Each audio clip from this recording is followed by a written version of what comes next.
You're listening to the Communications Business Advisor podcast, the podcast for communications professionals in the corporate world who are committed to advancing their work and our field's reputation as critical business advisors that are not only invited to the decision-making table, but are required there. I'm your host, Tara McDonagh.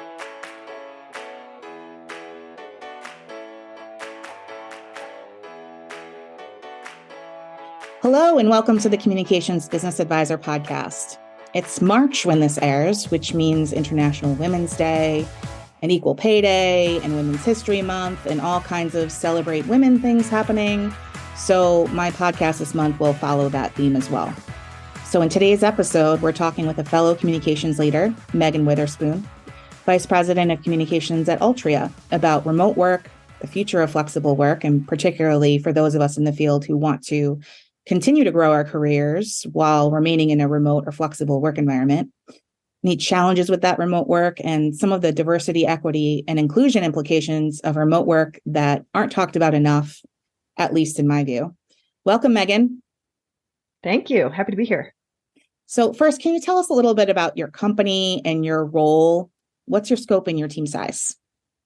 Sure. So Altria is a Fortune 200 company based in Richmond, Virginia. I lead corporate communications for the company.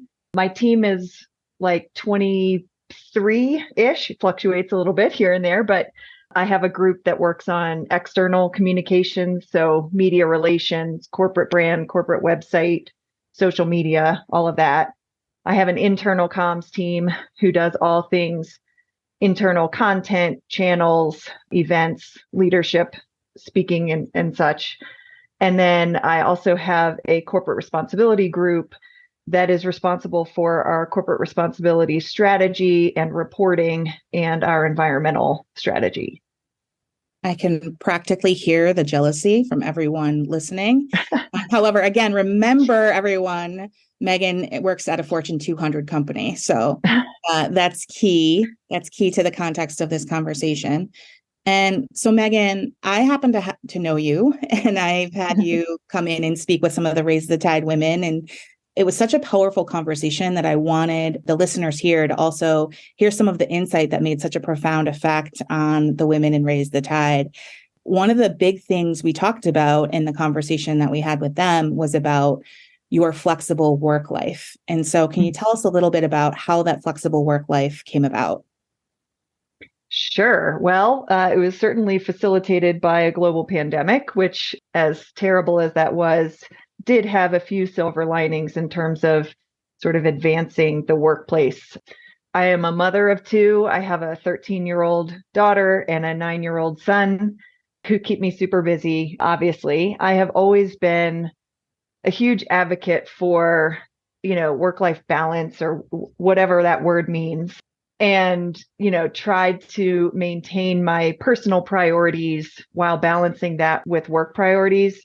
So sort of growing up in the organization, that has always been a passion and a focus of mine personally, and has been something I have tried to help advocate for and advance within our company, at least for many years, and have, limited, I would say, success with really advancing true flexible work and remote work, even though there was an interest from the company to begin doing some of that even before the pandemic. It was just culturally very difficult to do. And people really didn't feel like they had the true permission or ability to do that. But then, of course, the global pandemic hit and everyone went remote overnight. And it was a real equalizer in sort of the experience of remote work and flexibility. And the pandemic just necessitated that everybody just start to live a little differently, a lot differently. And I think so many of us lived with some of the benefits of that and really sort of realizing the promise that remote work and flexibility had. So when our offices reopened, we as a company decided that there was too much demand and there were too many benefits to remote work to force people to come back into the offices. So we reopened the offices, but we really adopted sort of a employee-driven kind of flexible approach. So people could choose to work from the office or they could choose to work from wherever. And as long as the work was getting done, that was okay. And so I actually took that opportunity to relocate and moved across country to Colorado, where our family lives now. We've been here about a year and a half. That was a bit of a leap of faith, I think, at the time, that we were going to really stick to this, and that being fully distant from, our headquarters was not going to disadvantage me in any way. And so far, I think it's really been one of the best decisions I've ever made, and has really changed my life, and my family's life for the better. So awesome. Tell me a little bit about what the conversation was with your boss when you decided you were going to make remote work permanent. Yep. It was a far better conversation than I could have honestly hoped for or expected. I am not naive to believe that every leader at our company loves remote work or would have embraced the idea of me moving, across the country, being in the position that I'm in. But our CEO is highly supportive. My direct leader, who is a senior vice president and reports directly to our CEO, she is highly supportive. She chooses to work remotely 95% of the time herself and gets it. And so, we had adopted a distant remote work policy during the pandemic to basically say that, if an employee's job allows it and they have management approval, they can choose to relocate. And we did that because we had many employees who, particularly during that time, really felt the need to be closer to family, closer to kind of their previous home. And so we wanted to allow that for folks whose jobs could be done remotely. So we enacted that policy, and I sort of sat on it for a while, frankly, because I wanted to see, once the offices reopened, even if we said we supported remote work and people could continue to work from home, I was concerned if there was going to be a huge swell of folks that went back into the office, if that would put me at a disadvantage. So I kind of waited it out a little while. And then I had the conversation with my boss when we were having sort of a, what's your career objectives, kind of where do you want to go next type of conversation. And I said, I'm not really sure. Like, I could see maybe wanting your job, but I'm not really sure if that's going to be feasible, because really what I would like to do is move to Colorado with my family. And I want to know if that's going to limit my opportunity and my potential. And she was incredibly supportive. She was actually very excited by the idea of me moving because she knows me and she knows how passionate I am about my lifestyle and kind of what I was wanting in my own life. And so she was very supportive on a personal level with all of that. And she said to me, she basically said, this is not going to limit your potential. Like, you can still have my job someday and you can do it from Colorado. It'll just look a little different. Like, how you would do my job is going to be different than how I do my job, or how anybody else would step in and do my job. And you're going to make it your own, and don't sort of limit yourself artificially with those concerns. So it was really a great, and that, like, following that conversation, I said to my husband, all right, we're going to do it. And so we did it. I love that. And particularly because that's the kind of support that we all say we want as professionals. And that person has embodied that, where I think you said it earlier. It's sort of like, oh, well, we have a remote work policy, but is there a subtle double-edged sword there where we will allow you to work from home, but it will stunt your career, which no one will say out loud, or maybe they will, but in many cases they won't. But it is a reality that I hear often, and is actually something that was brought up by several women that I coach, and frankly, that I do consulting work for as well on the comm side, that there's a concern that they're allowed, quote unquote, to work from home, but FaceTime is still preferable method of doing the work and making sure that you have FaceTime. And we're all talking about the concept of proximity bias. Is that something that you have seen either yourself or you've seen others experience? Yes, like I'm sure there are pockets, I know that there are pockets of the organization where the leader of that organization has a certain preference, has a certain work style, and, would prefer that the folks who work for them do those same things and tend to roam the halls looking for whomever. So it happens. And I will say, I think those are exceptions versus the norm at our company. And I think part of the reason is we've been very intentional and worked very hard to avoid that kind of situation, because the fact of the matter is most of our folks work remotely most of the time. So being in the office doesn't provide a particular advantage because nobody else is there. Mm. And even if you go into the office, it's empty enough that you don't see a whole lot of people. And we have worked hard to use data to kind of provide safety net, I guess, maybe not the right term, but so, a lot of companies use badge data to kind of monitor whether employees are coming into the office and for how long and all of that. We collect badge data, but we use it for the opposite reason, which is we look at our quarterly engagement survey data. We look at our performance ratings. We look at our promotion rates, and we look at it based on number of days in the office to make sure that we are not disadvantaging folks who are working remote and that they aren't feeling less supported, less connected, having less opportunity, getting lower ratings, et cetera, just because they're working less often in the office. So we're tracking those things and have been actually very encouraged by the data that we've seen, which actually shows that folks who are working remotely are on par or sometimes even more favorable on a lot of those ratings than folks who are in the office regularly. I love that because we talk about data and measurement so much in our work and the desire for even better or advantageous data. And this is kind of flipping it on its head. Coffee badging, I think, is what they call it, where you're required to go in and people are going in to swipe their badge, have enough time to have coffee with a coworker, and then go back home. And Right. there are companies where your bonus is tied to whether or not you're badging in enough or if you're physically showing up for work. And yet the question of why are we returning to work is never even answered, and data is not presented as we're more productive or we're more creative or we're more anything when we're in person. And in fact, the opposite can be true.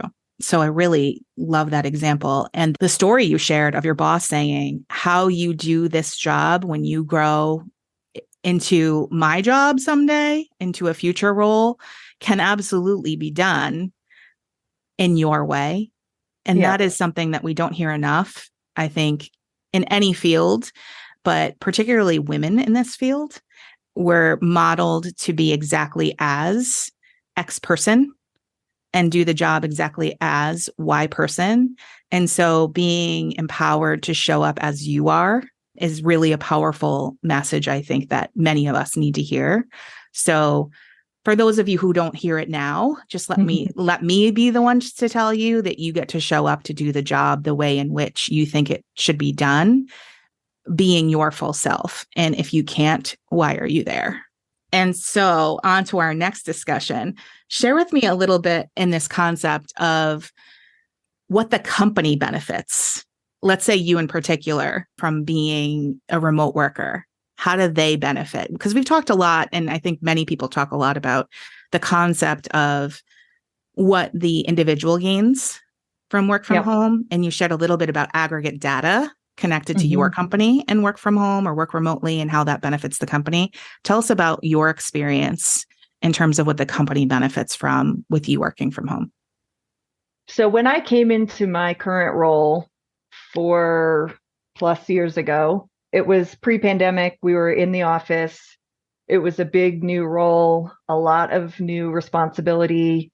And my kids were younger by 4 years, and I was running ragged, frankly, just trying to keep up, trying to prove myself, trying to be present for work, trying to be present for my family, trying to, be in the office during set hours and be seen, and all of those things that came with sort of the office life and culture. And, I was getting by, but I think I was personally suffering. I think I was not the parent that I wanted or could be, the spouse that I wanted or could be. And, hobbies were hard to come by because just time, right? There was just never enough time. My life today looks so dramatically different from that. It is hard to frankly imagine how I even did that, or why, frankly. Today I save at least an hour and a half a day not commuting. And that is time that I can spend on myself, on my family, or frankly, reinvest in my work. I have a much more balanced and happy home life. I am present for my kids, which has been particularly important as my daughter has entered, pre-adolescent and teen years and middle school and all of the challenges that come with that. I think about some of the opportunities I've had to pick her up from school, to be with her in challenging moments that frankly I would have missed entirely. And the strength of our relationship has grown so much over the last 4 years. I just can't imagine where we'd be otherwise. And now that I work from Colorado, I really have the lifestyle that I want, the community that I want. I feel more myself than I have ever felt in my life. And that certainly reflects in the quality of my work.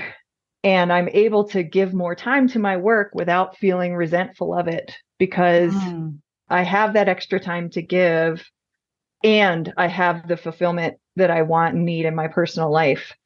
And working from Colorado, I also have the added time zone benefit, which has been really kind of a powerful thing, because most of my colleagues still work from the East Coast. And so I sort of stick to East Coast working hours, which means early mornings, but it also means that I'm kind of done with work around 3:30 when it's time to pick up the kids from school, and I can be there for their activities. I can take them to things. We can spend the afternoon together. And it's not like the old days where it was a rush to get home. You get home at 6, you're fixing dinner, you're rushing kids to bed, and you feel like you've hardly even talked to anyone. So it's just been really dramatic. And it has given me more capacity in my professional life to take on more challenges as well. Because when I took on this role 4 years ago, it was a smaller role than it is now. I didn't have the corporate responsibility piece of the job, which is a pretty substantial chunk of work. And I thought at that time, this is it. This is my max capacity. I can't do more. But then about 2 years ago, having sort of adopted this new lifestyle, new way of working, I suddenly found I had the time and the energy and the capacity to do more. And I had a conversation with a couple of senior leaders and said, I want and need more. And I took on additional responsibility within my work, took on another team, basically doubled my team size, and took on a lot more work. And I'm able to do that for the company because I've been able to adapt to this flexible lifestyle. So the company has clearly benefited from that. I think that's I keep saying this, but it's a wildly important, instead of incredibly, point to hear for people, that it's not just about, though this is critical because we want to be able to have the lives we want to live. We don't want to live a life that we're running from. Having the time for your family, having the time for your spouse, having the time for yourself is so critical. But also, you've been able to tell your boss, by the way, I'm ready for more, which is something that I hear consistently is a big struggle. The people that I work with in comms, and in particularly, I will say the women, want to advance in their careers. We're ambitious overachievers in this field. We're ambitious overachievers. And so we want to continuously grow in our careers, but then we're also thinking to ourselves, but I'm working so much already. How can I do more? And this, and not this alone, flexible work, yes, but also a team to support you and budget to support with resources and et cetera, and a supportive manager all kind of coalesce to make this a really powerful possibility for so many women to continue to grow in their careers. And so I have one more point I want to make and get your questions on. One is that I read this Harvard Business Review article that talked about how Black women don't want to return to the office because essentially microaggressions. It's exhausting to be a Black woman in the workplace. And when I was reading this piece, I'm not a Black woman, I'm a white woman. And yet I saw so many examples of things that I've experienced in the workplace and that I know that others have experienced in the workplace that I coach and work with, whether they're white or Black or Latina. And if it resonates for me, I can only imagine what it feels like to be a Black woman or a Latina or a First Nation person working in the corporate environment, constantly having to tone police yourself and then some. And so I asked this woman that I happen to know in the field what she thought about it. And she said, I'm going to quote her here with her permission, "This definitely tracks in a lot of ways. Working remotely or having the flexibility to work from home when I want to offers exceptional benefits when considering the burdens of being the, quote, other in predominantly white spaces. The levels of covering, code switching, and self-editing are greatly diminished. I have the ability to step away and gather myself," and that's in quotes, "or manage my emotions without scrutiny when I need to. It even brings physical respite, like not having to monitor how others perceive me just by seeing me exist in my own body, my skin, my natural hair, my shape." And she works remotely now, so I'll add this second piece. "I will say that when I took my current job, I did it with the intention of showing up authentically because I'd wasted too much time and brain space in my career, especially in my previous role, focusing on how I was perceived to the detriment of my own work and creativity. So while I'm much more comfortable being exactly who I am, I still regulate how I show up to a degree, beyond what we'd consider simply being professional, because I know that no company is perfect and biases still exist among well-meaning people." And that's the end of what she shared with me. And that was pretty powerful for me to hear because it offers a whole other layer to the benefit of remote work. And yet I had this conversation in the group space with other communicators who work remotely that are various races. And they mentioned that the additional challenge that's presented with this is proximity bias. So the higher you get in an organization, the more there's a requirement to physically show up and show your face or you won't grow your career. And so I know we addressed that in the beginning, but it's this concept of, are we not talking enough about the benefits of DEI? And on that note, I'll share one additional piece, which was connected to this, because I'm like a study nerd. I want to look at data and what people said about different things. And Sally Krawcheck, who's Elevis CEO, co-founder, and a former CFO at Citigroup, said to a group of CFOs that the work environment that existed pre-pandemic, quote, "worked for white men, not everyone, and certainly not women and underrepresented groups."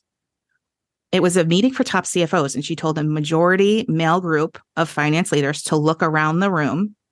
And then she asked them, who's missing from here? If we want to go back to the way it was, then acknowledge that, it works mainly if you're a man and have a wife at home.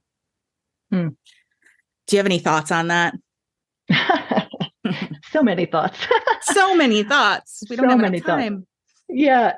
I mean, absolutely. I have read some of the same types of stories and seen similar data. And I've certainly heard from plenty of friends and colleagues similar sentiments that the ability to work remotely removes some of those daily challenges associated with otherness, just based on kind of who they are.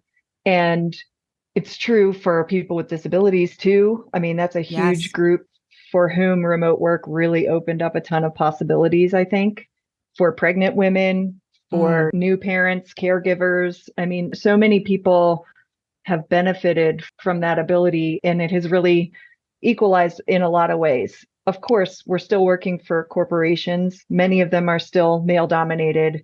It doesn't remove bias, but it certainly gives us a little more control over how we show up and gives us that space when we need it to manage our emotions. And I can certainly resonate with all of that. And I think the expectations around how you show up and professionalism and what that looks like have also evolved quite a lot over the last few years just because of this. Amen. Amen. Which has been great. One other data point that I can share just from my own experience, we, as part of our inclusion, diversity, and equity efforts, have been doing over the last several years a lot of conversations with groups of employees of different types and trying to hear from them, what is their employee experience like? What are the challenges? What can we do better to make it a more inclusive and equitable workplace? And across the board, every single group that we talked to at the company, Black, Hispanic, Asian, LGBTQ+, older employees, younger employees, like every group across, flexibility and the ability to work remotely was like one of their top things that they cared about. And I have to imagine this is all related. It allows you to hire people that would otherwise not relocate to where your, offices are. It just opens up so many opportunities for so many people. It's just a huge, huge advantage. Thanks, Megan. And in, let's say 30 seconds or less, any predictions on the issue of the future of work and, companies wanting people to come back and humans not wanting to go back and where it's going to shake out? I predict we're still going to be talking about this in a year or two. Fair. Okay. That's a great prediction because I was so curious about what you were going to say. I'm like, nobody's going to know this. Yeah. All right. Is there anything else you'd like to share with our listeners before we wrap up? I don't think so. Thank you for having me. You're doing great work, Tara. I appreciate everything you do for our field and for women.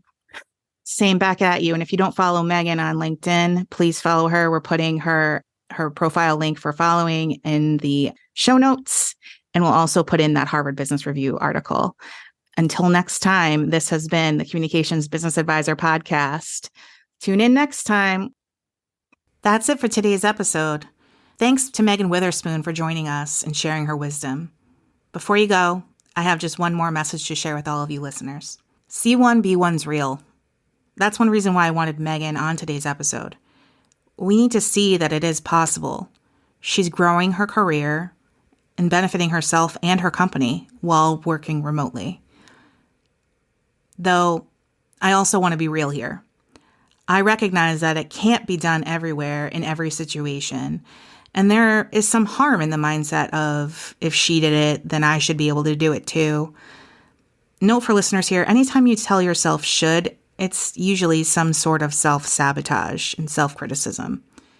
So while power of example is critical, I hope listeners are inspired, motivated, and a bit curious after this episode. Keep it in that place versus moving to a place of self-criticism. On that note, you've just listened to the Communications Business Advisor podcast. If you like the podcast, please share, like, or review. It helps people find us, and we can ignite a whole movement when we share the message. Until next time. If you're interested in working with me to advance your work and your team's reputation as critical business advisors, never order takers, check out taramcdonagh.com. Thanks for listening to the Communications Business Advisor podcast. If you found this episode helpful, please leave a rating or a review. It helps people find us, and we can't ignite a movement without sharing the message. See you next time, where we'll continue to do the work to elevate our field's reputation and elevate the careers of the people in it.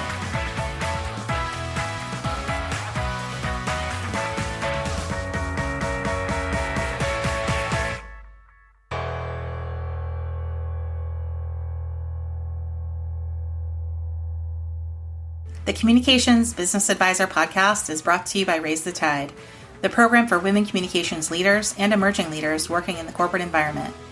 Raise the Tide is part community, part coaching, part professional development, and part mentorship. The program advances women in their careers and activates these trailblazers to advance our vision of a corporate world that not only invites communications leaders to act as critical advisors, but expects them to. A rising tide raises all ships, but we're not the ships. Together, we're the force of the tide raising the ships for our entire industry. For more information, visit www.raisethetide.net.